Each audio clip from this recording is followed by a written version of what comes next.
مصر کا ایک بزنس مین تھا۔ اس کی عمر 50 سال کے لگ بھگ تھی۔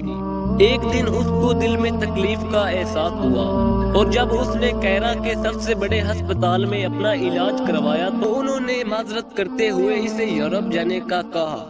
یورپ میں تمام ٹیسٹ مکمل کرنے کے بعد وہاں کے ڈاکٹروں نے اسے بتایا کہ تم صرف چند دنوں کے مہمان ہو کیونکہ تمہارا دل کام کرنا چھوڑ رہا ہے۔ وہ شخص بائی پاس کروا کر مصر واپس آ گیا اور اپنی زندگی کے باقی دن گن گن کر گزارنے لگا۔ ایک دن وہ ایک دکان سے گوشت خرید رہا تھا جب اس نے دیکھا کہ ایک عورت کسائی کے پھینکے ہوئے چربی کے ٹکڑوں کو جمع کر رہی ہے۔ شخص نے اس عورت سے پوچھا، تم اسے کیوں جمع کر رہی ہو؟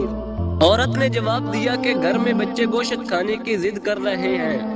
میرا شوہر مر چکا ہے اور کمانے کا کوئی ذریعہ بھی نہیں، اس لیے میں نے بچوں کی ضد کی بدولت مجبور ہو کر یہ قدم اٹھایا ہے۔ اسے پھینکے ہوئے چربی کے ساتھ تھوڑا بہت گوشت بھی آ جاتا ہے جسے صاف کر کے پکا لوں گی۔ بزنس مین کی آنکھوں میں آنسو آ گئے۔ اس نے سوچا، میری اتنی دولت کا مجھے کیا فائدہ، اب تو میں بس چند دنوں کا مہمان ہوں۔ میری دولت کسی غریب کے کام آ جائے، اس سے اچھا اور کیا۔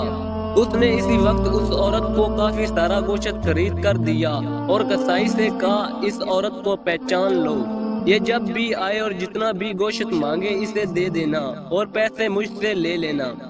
اس واقعے کے بعد وہ شخص اپنی روزمرہ معمولات میں مصروف ہو گیا۔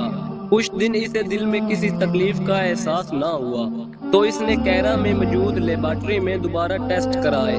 ڈاکٹروں نے بتایا کہ رپورٹ کے مطابق آپ کے دل میں کوئی مسئلہ نہیں، لیکن تسلی کے لیے آپ دوبارہ یورپ میں چیک اپ کروا آئیں۔